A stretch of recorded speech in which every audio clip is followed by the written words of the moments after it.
na sve republičke funkcionere, sve gradske funkcionere grada Beograda i sve lokalne funkcionere koji pripadaju toj opštinskoj organizaciji. Dalje, poštovani, sad je ovo što sam čitao na kraju.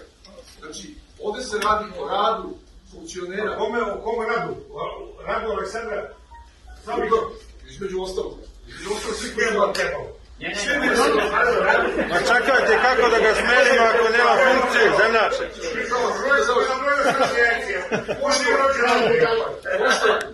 Svi mesti, opštinski i gradski odbori su obavezni da najkasnije 17. maja, kako sam rekao, pročito, odložen sjednice na koje se sačinalo izjasniti o tome kod republičkih gradskih i lokalnih funkcionera nije zadovoljio stranačke kriterije. Odnosno navesti imena funkcionera koji bi trebali da budu smenjeni.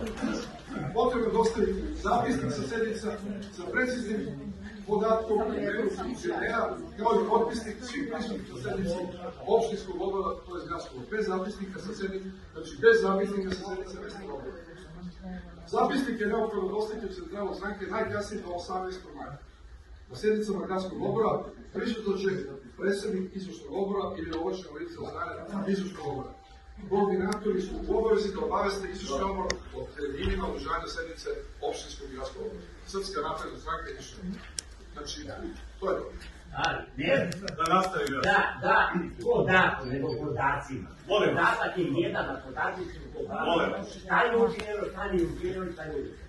Molim vas, samo da završim ja nešto. Ajde, ja što slažem.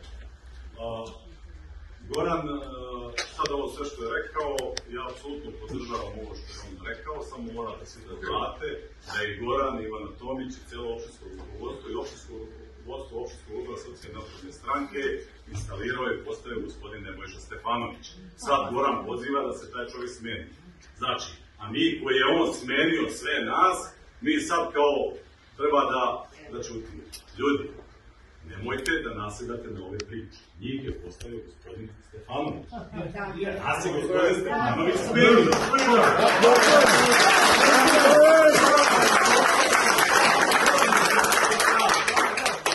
Mi stavljamo na glasanje. Ko je za to da se smeni celo rukovodstvo gradskog odbora na čelu sa gospodinom Nebojšom Stefanovićem i celo rukovodstvo opštinskog odbora Srpske napredne stranke. Svi!